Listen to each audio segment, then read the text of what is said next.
Now we're going to turn our attention to today's business headlines, and for help with that, we're going to welcome in business and markets analyst and Newsmax contributor Seth Denson.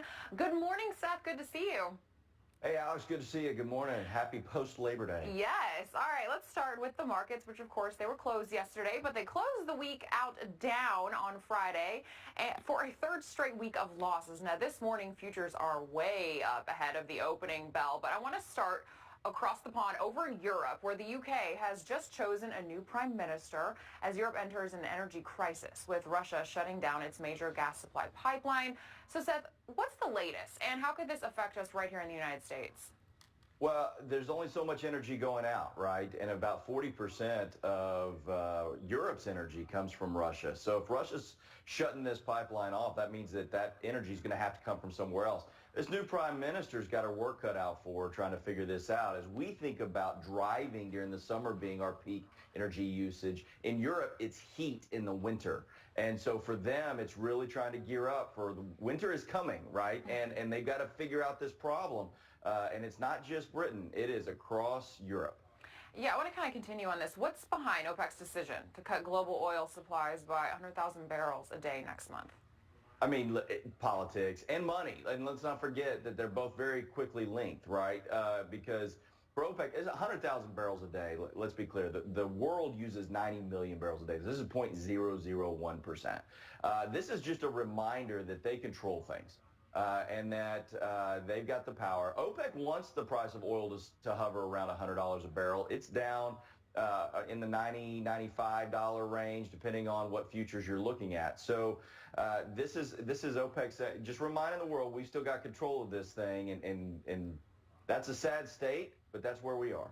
I actually want to continue with oil and gas. It's such a big topic right now. I'm in Texas. That's all right. We can talk oil all day. All right, let's stick with it. Prices at the pump typically fall this time of the year, as Labor Day actually marks the end of the summer driving season. But Seth, some analysts, now they're saying the prices could actually drop below $3 in parts of the country. What are you hearing? And they certainly could, but the question is, how long do they stay there? It's what we just talked about. You know, kids are back in school, driving is slowing down. The other piece of this is the economy is slowing down, right? GDP, we're retracting. That typically means that fuel and energy prices are going to go down. They're not as necessary. But all of this is hanging on the thread of what OPEC does, what happens with Russia, what happens to the global economy. Because, again, if we don't increase oil supply, energy prices are going to have to go back up. Demand is down right now. But if demand goes back up, prices will too. Let's talk about the other end of this. I mean, more than a dozen states are now considering adopting California's plan to ban new gas cars by the year 2035. I mean, what are your thoughts on this? Because California's governor, Gavin Newsom, just came out recently and he said, don't charge your cars, don't charge your electric vehicles. The power grid can't take it. So is this a good idea? Well, no.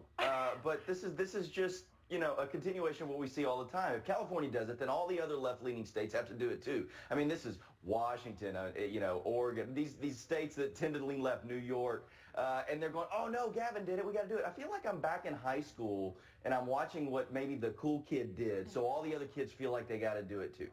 That's what's going on here. Don't get me wrong, I'm all for the expansion of electric vehicles, but we are a long ways away from the combustion engine going away, and coal and these other aspects fuel these things, and to what we're seeing in California right now. These other states better gear up. This is all politics, bad policy.